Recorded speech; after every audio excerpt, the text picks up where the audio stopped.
नमस्कार सर्व खाद्यप्रेमींचं स्नेहाच किचन कॉर्नरमध्ये मनापासून स्वागत। आज आपण बनवणार आहोत मस्त असा पालक पनीर पराठा। त्यासाठी बघा माझा पालक निवडून घ्यायचा चाललेला आहे। छान अशी फक्त पानं घेतलेली आहेत, पालकची देठ नाही घ्यायचे। आणि ही रेसिपी खूप छान होते, खूप हेल्दी आहे। तुम्ही नक्की माझ्या पद्धतीने ट्राय करा, आवडली तर लाईक करा, छान होते। हा पराठा छान खुसखुशीत होतो। बघा मी पानं स्वच्छ निवडून धुवून घेऊन रफली चॉप केलेली आहेत। आणि आता हे करायला उकडून घ्यायचे आहेत आपल्याला। 2च मिनटं पानं उकडून घ्यायचे, जास्त वेळ नाही लावायचा। आणि पालक आपण छान उकडून घेतल्यानंतर असा थंड पाण्यात टाकून घ्यायचे, की जेणेकरून पालकाचा जो छान हिरवा कलर आहे तो तसाच राहतो, काळा पडत नाही।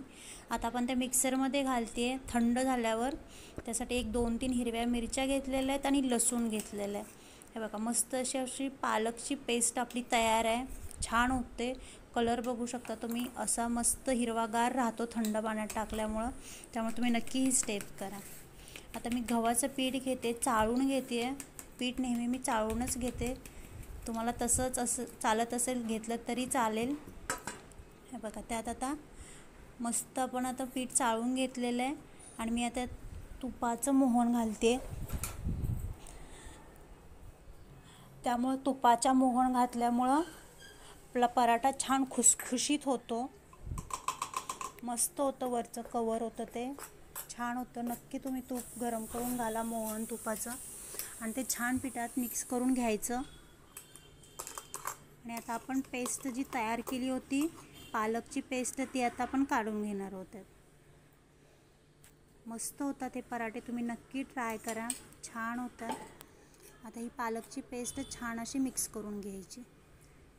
पेस्ट आणि तूप असं सगळं पिठाला चोळून घ्यायचं आणि नंतर पॅनने ॲड करायचं। पाणी घालायची घाई नाही करायची। हे बघा मी मिक्सरच्या भांड्यात थोडंसं पाणी घातलेलं आहे, म्हणजे वाया नाही जात।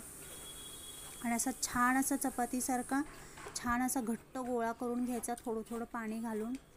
कलर बघू शकता तुम्ही पिठाचा, मस्त आलेला आहे। असं छान पीठ डो आपण करून घ्यायचं। आता मी 1 किलो पनीर घेतलेलं आहे आणि हे मसाले घेतलेले आहेत, कोरडे मसाले। जास्त मसाले नाही घालायचे इकडचे तिकडचे।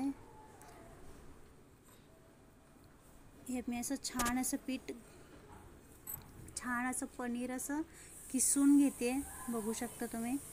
छोट्या किसणीने घेते, म्हणजे छान किसलं जातं आणि पटकन किसलं जातं पनीर। असंही छान किसलं जातं, त्याला काय मोठ्या किसणीची गरज नाही लागत। ह्यात तुम्ही गाजरही किसून घालू शकता, तरी पराठे छान होतात, हवं असेल तर। एखादी भाजी घालू शकता, असं सेपरेट नसेल मिळायचं तर ह्यातच बारीक असा पालक चिरून घातलं तरी चालेल। हे बघा मी आता चवीनुसार मीठ टाकते, 1 चमचा धणे जिरे पूड घातलेली आहे आणि 1 चमचा लाल तिखट घातलेले आहे, का तर आपण हिरव्या मिरच्या ॲड केलेल्या आहेत पिठामध्ये। आणि ही आमचूर पावडर आहे, तुम्ही नक्की टाका, त्याने टेस्ट छान येते। आणि आता आपण ह्यात घालणार आहोत कसुरी मेथी। कसुरी मेथी ही हातावर छान क्रश करून घालायची, म्हणजे त्याची टेस्ट छान उतरली जाते। आणि पनीरमध्ये मिक्स करून घ्यायचं छान हातांनी, मस्त स्मॅश करायचं। ते पनीर किसलेलं आहे त्यामुळे पटकन होतं, गोळा तयार होतो लगेच पनीरचा। तो आता हे आपलं सारण आहे ते पनीरचं तयार झालेलं आहे। बघा छोटासा गोळा घेतलेला आहे मी पिठाचा, आणि असं थोडी पुरी एवढी लाटून घ्यायची आणि त्यात असं छान सारण स्टफ करायचं। बघू शकता तुम्हाला जेवढं पाहिजे तेवढं बसतं, अजिबात पराठा फुटत वगैरे नाही, छान बसतं सारण अगदी। तुम्ही असं अशा पद्धतीनं नक्की करून बघा। मोदकाचा आकार करून घ्यायचा आहे आपण, जसं मोदक भरतो तसं स्टफिंग करून घ्यायचं आहे, म्हणजे आपला कुठेही गोळा निसटला नाही जात किंवा पराठा फाटत नाही। जसा मोदक करतो तसं करून घ्यायचं आणि छान ती बाजू सील करून घ्यायची, थापटून घ्यायचं हाताने, सगळीकडे आपलं सारण आहे ते पसरलं जातं। आणि पिठात घोळून घ्यायचा, एक्स्ट्राचं पीठ त्यातच थापटून घ्यायचं आणि हाताने थापटून हलक्या हाताने छान असा सरसर पराठा लाटून घ्यायचा। याला आता कुठेही पीठ लावायची गरज नाही लागत, पण जर तुम्हाला नाहीच जमलं तर वरून थोडंसं पीठ भुरभुरलं तरी चालेल।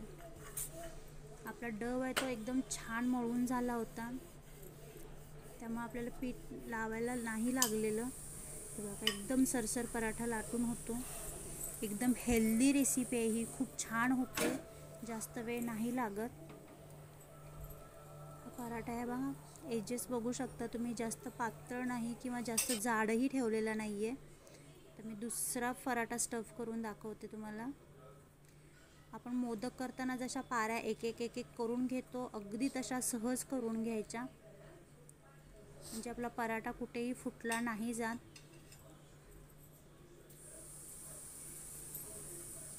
छान होते बाइंडिंग आणि मस्त असं हाताने चपटा करून घ्यायचा. आता आपला पराठा भाजत आलेला आहे, खरपूस भाजलेला आहे बघा,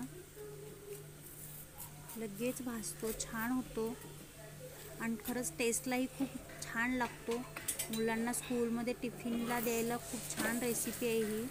असंही पालक लहानांपासून मोठ्यांपर्यंत कोणी खात नाही, तर अशा प्रकारे आपण टेस्टी रेसिपी बनवून देऊ शकतो. पालक खाल्ला जातो आणि एक नवीन पदार्थ होतो. बघू शकता मस्त असा आपला पालक पराठा खरपूस भाजून तयार आहे. तसंच तो एक पराठा भाजेपर्यंत दुसराही भाजून झालेला आहे करेपर्यंत. मस्त शेकला जातो पराठा दोन्ही साईडून. छान तूप लावायचं त्याला दोन्ही साईडून. तुम्ही बटर वापरत असाल, बटर वापरलं तरी चालेल, टेस्ट खूप छान देतो. बघा मस्त आपला पराठा फुललेला आहे, एकदम मस्त लागतो टेस्टला. छान भाजून घ्यायचा आणि पटापट होतात. आपलं सारण आणि जर पिठाचा डव एक छान एकसारखा झाला की अजिबात वेळ लागत नाही पराठा करायला, पटकन होते रेसिपी. छान असे आपले पराठे एकावर एक मस्त भाजतात आहेत, छान तयार होत आहेत. तुम्हाला कशी वाटली माझी रेसिपी मला नक्की कमेंट्समध्ये सांगा. आवडली तर लाईक करा, चॅनलला सबस्क्राईब करा अजूनही केलं नसेल तर. मस्त असे माझे पराठे तयार आहेत.